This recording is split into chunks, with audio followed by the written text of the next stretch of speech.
The melody, the words, You're saving us. the brushstrokes.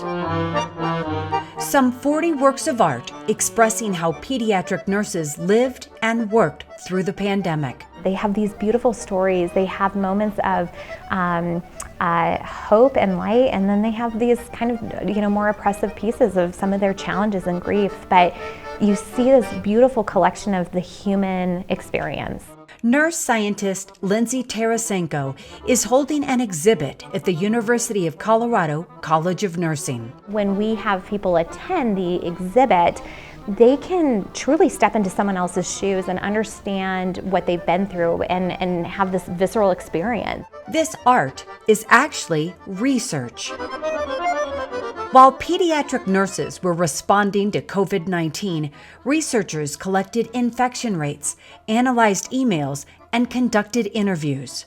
The study found nurses were resilient and committed, and their art shows us how they felt. This is a placenta art from the birth of my child, Eleanor. Lindsay and the other researchers joined the artists. This piece represents nursing's vulnerability during the response to the pandemic and demonstrates the ability of nurses to use courage and informed, thoughtful action to overcome the challenges to transform and root into their identity. This is a fluorescein angiogram of my right retina, and this is where the tears start. So, it's an autoimmune disorder where my body has attacked the smallest cells in my eyes, so I'm going blind.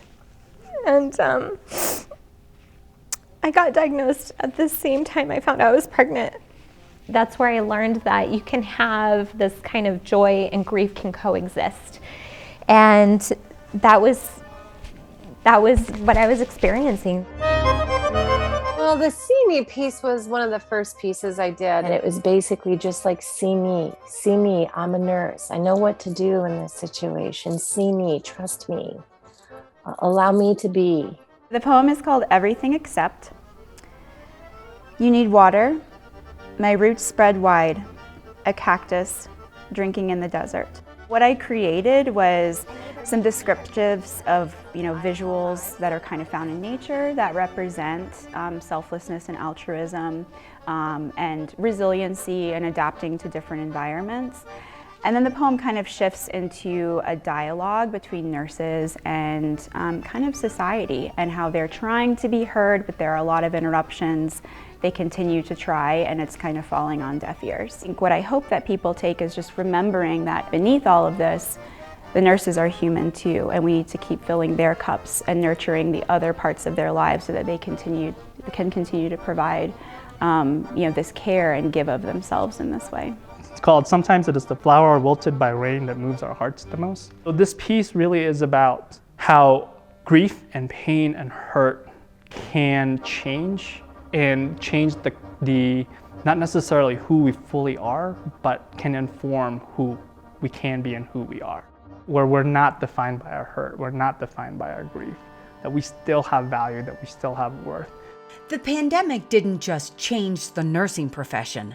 The art shows it also changed the nurses, who now want to be seen and heard. When we tell our stories, we give other people courage, we give other people hope, and I think through some of our tragedies and some of our pain, we can be stronger and we can create this beautiful infrastructure where we support each other, we can be creative with one another, we find solutions, and we move forward.